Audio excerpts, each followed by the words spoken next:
So this is your floor, sir. Please run the show. Time is very short, sir. Only 20 minutes we will get. So, okay. Okay, sir, please. Excuse me. Excuse me. Thank you, sir. Thank you, sir. Good afternoon, everyone. I was asked by Mr. Mashrek to come on the stage so that people can see me on the stage and start coming in. So that's why I'm here.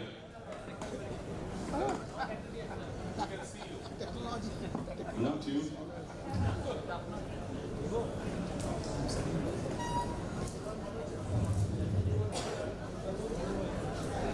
I think we should save time, and for the sake of whoever is present here, we should start the session, right? Not very long ago, I started studying psychology. I'm a student from business and work for large companies at home and abroad. But of those 16 years that I spent with the corporate world working, about 10 plus years were in the strategy level. And even though I was not in HR, I had great opportunity of managing large number of people, supply chain being the largest division in a company called Coats, where I worked, in Bangladesh and in Sri Lanka.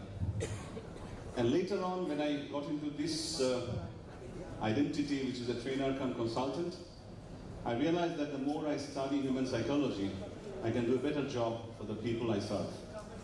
So this session is based on the type of practical psychology that works in the workplace. I can see all the great HR.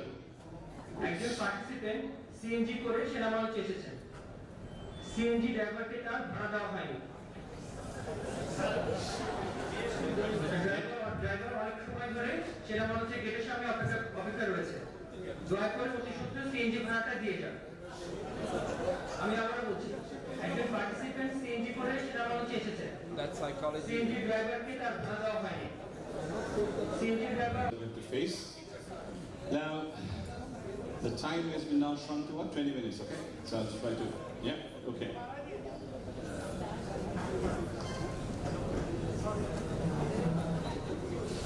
The theme that flows into this half an hour or 25 minutes presentation is this. We cannot change the way others think, feel, or act. Do we agree? We cannot change or control the way others think, others feel, or others act. We can only change the way we think, we feel, we act, and we lead by example. Agreed? So instead of trying to focus on what the leaders do to motivate their followers, I'm here to talk about what the leaders should do for themselves. All right? Is that something that goes into your head straight after the lunch?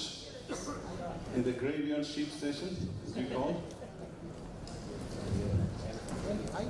A quick success equation which you might know, which revolves around 3 words: event, response, and outcome.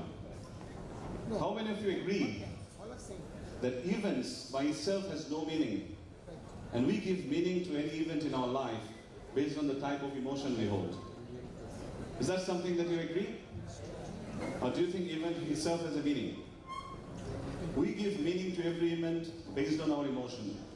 So this talk is about what events the leaders go through, how do they respond, and how they create impact in terms of outcome with their people.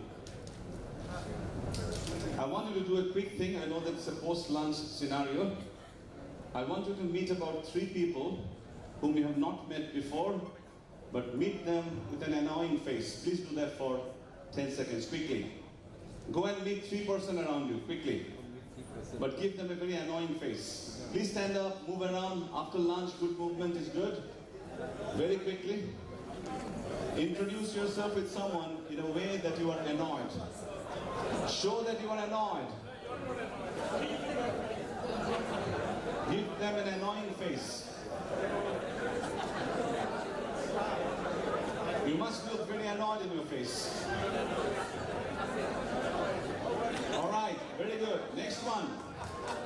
You now meet the same person in a way that they start liking you.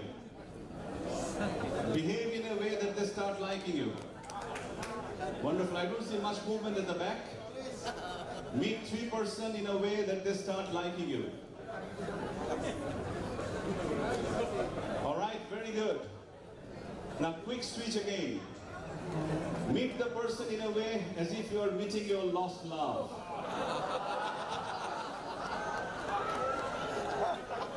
Can you please do that? I'll make sure that this is not recorded and sent to your home. Just go and meet someone in a way that you're just, meeting your lost love after a long time. Thank you very much. Put your hands together and take a sip. Now, why did we do that? If you could quickly do a replay of what you have just done, when you met someone trying to show an annoying face, your breath was different, your body language was different. Yes or no? How many of you felt that when you introduce yourself in those three different fashions, your facial expression, your body language, your breathing pattern has changed? Those of you who have done it genuinely, it does change, right? Why? Because your motive changes your motion. When your motive was to show an annoying face, it changed your motion, right? When your motive was to behave in a way that the person becomes happy with you, your motion changed again. Agreed? Brilliant. So what controls and determines the quality of our lives as a human? Any idea? What controls and determines the quality of our lives? Mindset. If you could give me one word. Mindset. Response, right? I like that. Mindset, some say it. Any other? Happiness. Caring, okay? Very good. Who said emotions? Please give him a very big hand. That's what controls and determines the quality of our lives. Now I understand there were about 800 people in the morning, maybe half are here now, or maybe 2/3. I wanted to invite you to this journey of emotion. The people that you deal with are all human, just like yourselves, right? And if this is true, that emotion controls and determines the quality of our lives, it's equally applicable for everyone that you manage. Yes or no? Yes. Right. So what we do with this learning, we actually attach a meaning to everything that we see or feel or hear in our lives. Everything that we see, every event that we see, we attach a meaning. And it's like this. In the same situation, one could say, God is punishing me, I might as well die. In the same situation, some other can say, God is challenging me, and this is the greatest gift I have ever received. Agreed? Same situation, same life, but we give different meaning. And when we give different meaning, it creates what is called a pattern of emotions. Based on the type of meaning we give, it creates a pattern of emotions. When I say, this is the best gift from the God, He's challenging me, the type of emotion it creates in me, versus when I say that God is punishing me, and the type of emotion it creates in me will be much different. Yes and no? So it totally depends on the type or the pattern of emotions that I create based on the type of meaning I give to an event. All such emotions come from the constellation of three forces. The first one is physiology, a pattern of physiology. How you walk, how you stand, how you sit, how you breathe. Makes a huge impact on how you think, and therefore how you act, right? So the pattern of physiology is about how you use your body, how you breathe, how you walk, talk, stand, sit, and everything. The second one is a pattern of focus. Our brain has one processor, it does not have multiple processors. If you're here telling yourself that what a great opportunity to learn from people, learn from great minds, then your mind will only focus on the positive side of this event. If you're sitting here and thinking of the announcement, the annoying announcement, your mind will be stuck there. It will continuously go back there. Can you follow everyone?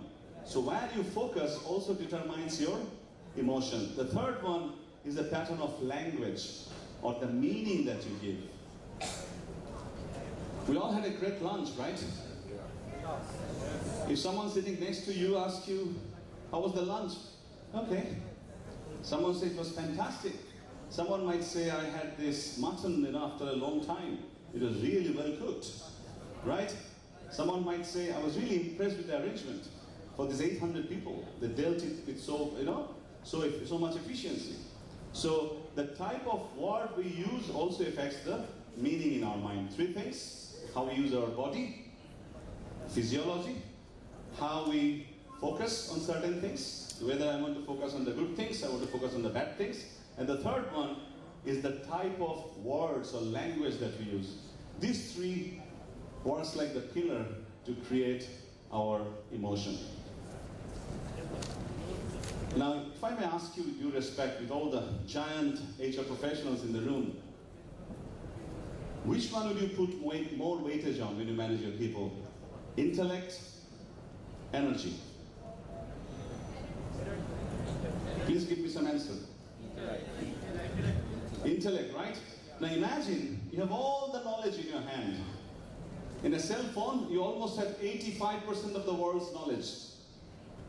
Can you follow everyone? How much? 85% of the entire world's knowledge is in your hand. But you have no energy to use them. Which one is more important?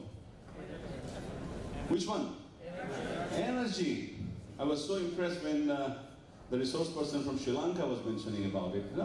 Energy that keeps people engaged. So the type of emotion we are talking about is energy into motion. Do you all carry emotion when you go to work? Yes? Sometimes we drain them based on the realities in the world that we serve. Sometimes we gain more energy. Sometimes we feel super excited to engage 100% of our energy. Yes or no? Yes. And who encourages us to engage our energy? The leader, right? The boss, the superior, the colleagues, the environment. Now, Mr. Mashrik wanted me to present a portion of what I presented in Chittagong, so here you go. If there's anyone from Chittagong, don't get bored. I'll say sorry to you during the break, but if it still motivates you, good news. Lives, when you are asked to do this, sit down and shut up. When was that time? In the schools, right? Do you think that was a very effective methodology for learning? Comes much table, and I'm not allowed to try. Chittagong crowd who knew this name before today. A company called Berry Wellman in the US. They are into capital machineries business. They also do consultancy in engineering. And Bob is known across the whole world today, is still alive, for true human lives of the people. Everyone okay with that? Bob realized that of the 130 million people force, 88% felt that they are not cared in their organization. What percentage? 88%. And then he started researching why. Why is so much workforce feel that they're not cared in the organization? And he found out that the roots were very old roots. In our business schools, we have been taught capitalism, right? Focusing on what? Profits, shareholder value, and my success. Yes or no? Yes. That's what we learned in the business schools? Yes? And because we started managing people rather than giving them the right type of leadership, I'm sure if you go back in your time, when you were trained by the organization, most of your trainings were management training. Yes or no? What do we really need more? We need leadership training. And particularly in this age, management training or management development programs are no longer valid. We need people who have the thinking agility. We need people who can think of tomorrow, not just today and yesterday. We need people who don't refer to what we practiced successfully for the last 20 years. We need people who can think of what we're going to do going forward. Make sense? So Bob realized that as leaders, we didn't take responsibility in providing the right type of guidance to our people. We didn't give them the right type of care. That's why 88% of the American workforce felt that they're not cared in the organization. But he also realized that the solution is very much in our hands and we can just change it tomorrow. When we connect or use both our head and the heart, where everyone matters.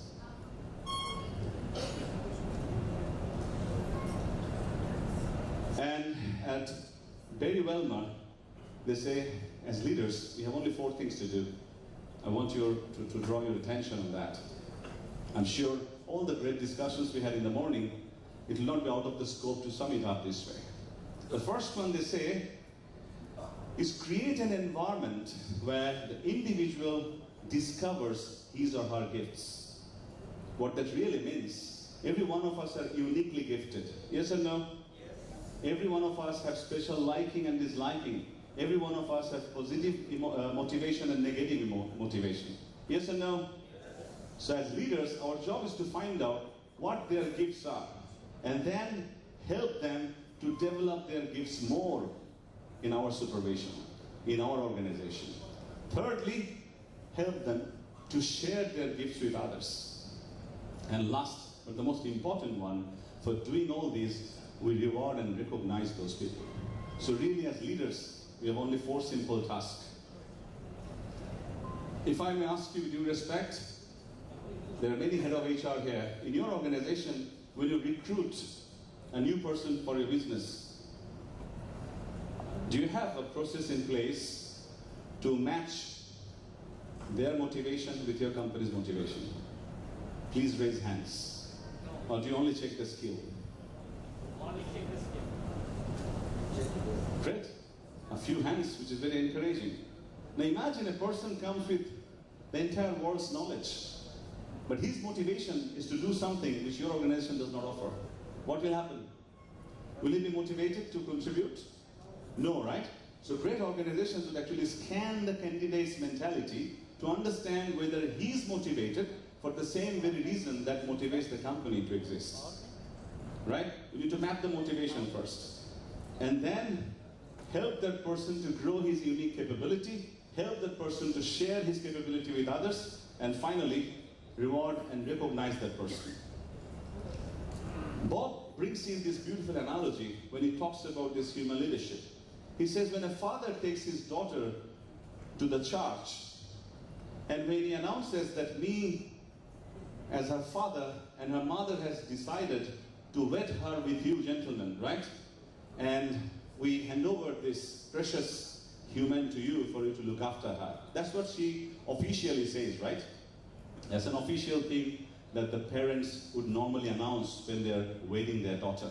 But what they do not say, what really goes inside his mind is this: allow her to continue to grow and be the person she was meant to be.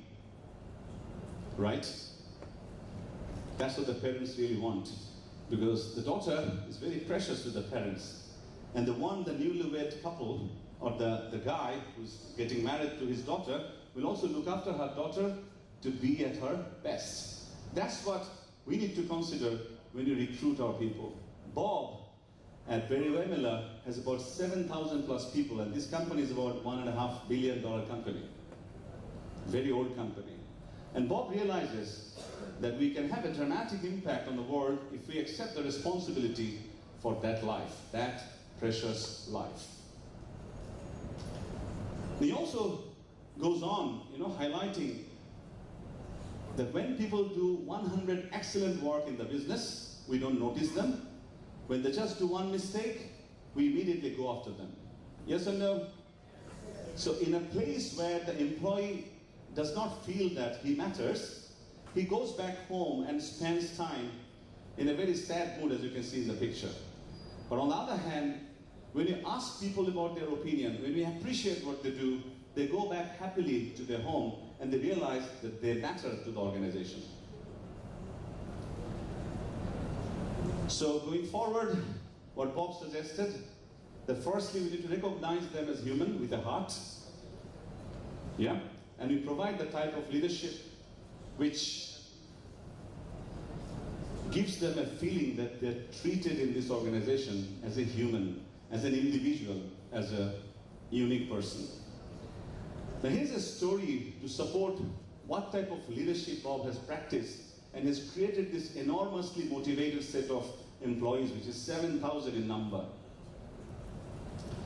The story goes back where he created an environment where everyone in the organization moved from a me-centric culture to a we-centric culture. And what Bob did comes to this story from 2008.